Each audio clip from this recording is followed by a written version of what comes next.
Hi, this is Jonathan from Melbourne Aquaponics. Welcome to this video. Today I would like to talk about the water that we use in aquaponics. What kind of water can we use and which one is not really adapted.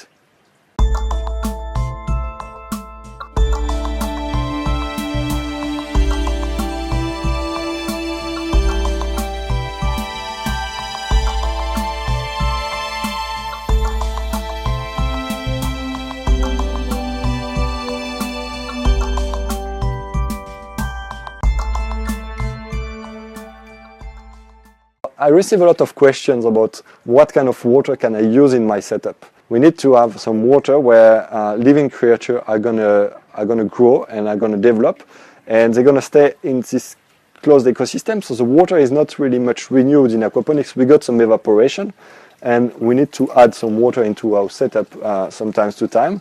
But that's pretty much it, right? When you harvest some vegetables, obviously you're going to collect some water because those vegetables are most of the time 80% water. Can be more, can be less. But yeah, and same for the fish. When you harvest your fish, you harvest some water. But most of the water that we lose in aquaponics is from evaporation. Now, what kind of water can we use to put in our setup? So if you have access to some water from a lake or from a pond or from a dam, you know that this water is most of the time colonized by maybe fish, but also by insects and by algae, so plankton, zooplankton, and maybe some, obviously, a lot of bacteria, and maybe some good bacteria and some bad bacteria, right? Some disease. So that's a problem with this kind of water. If you use this water, you're going to add a lot of feed into your setup, and it can be good or it can be bad. From my point of view, I think that it's a good thing to have a lot of biodiversity. So I'm always happy to use this water, this natural water.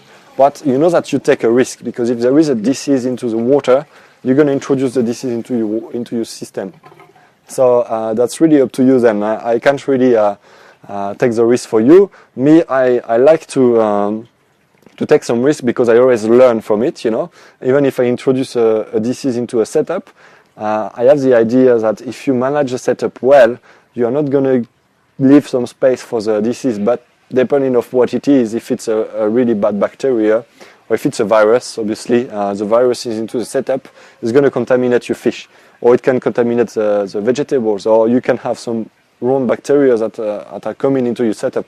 It doesn't really happen very often, as long as you got a good aeration into your grow bed. So if you got a good bell siphon, and if your system is really aerobic, most of the time it works really well.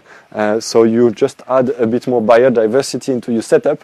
You're gonna add some insects into the setup as well. With with the water, you got a lot of eggs, a lot of different things that you add, and it's becoming.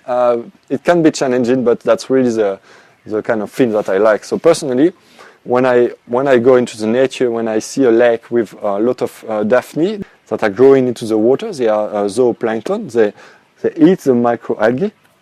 When I see those kind of things in a lake, I take a bottle and I take a bit of water and I put it into my system. It's gonna add a lot of biodiversity into the setup.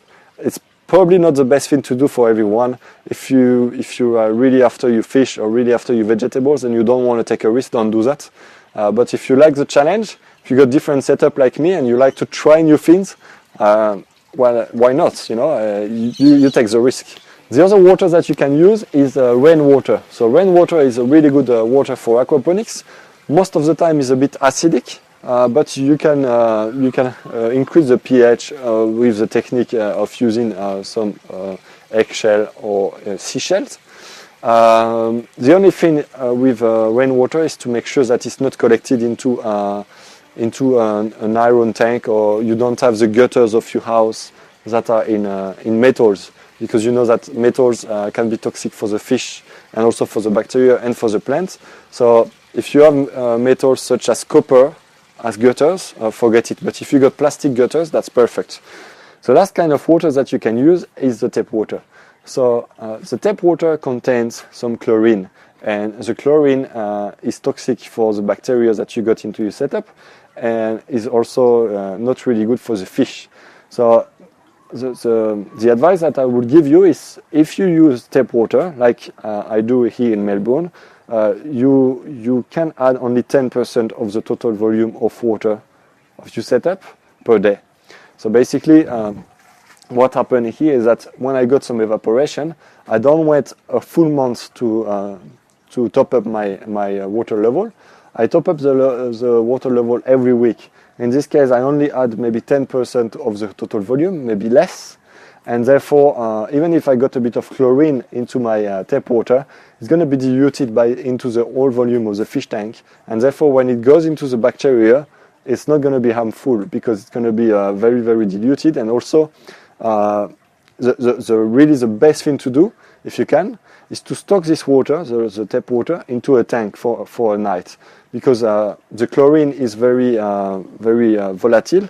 So if you stock it into a tank, the chlorine is going to evaporate, and your water is going to be fine. Then you can use it without any problem. But if you use it directly, only top up only 10% of the total volume of your setup.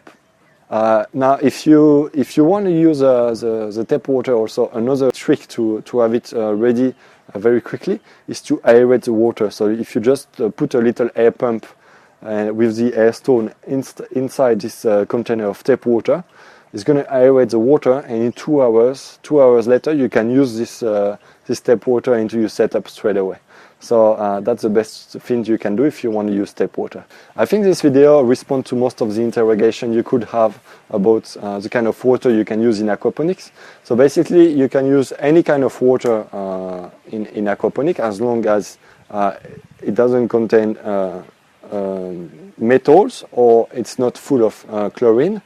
And then if you want to use tap water, obviously you need to make sure that you follow the recommendations that I gave you, no more than 10% each time you top up the level, or you need to leave it in a tank for a full night or for 2 hours with some aerators into the tank.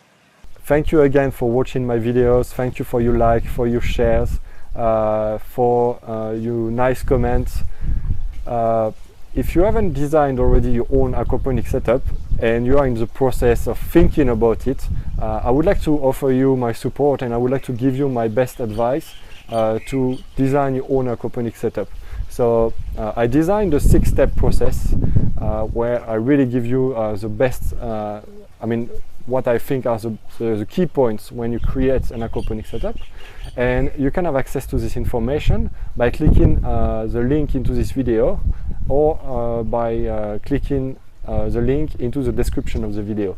So I hope you will enjoy it, and I hope you will succeed into creating your own aquaponics setup. Bye bye.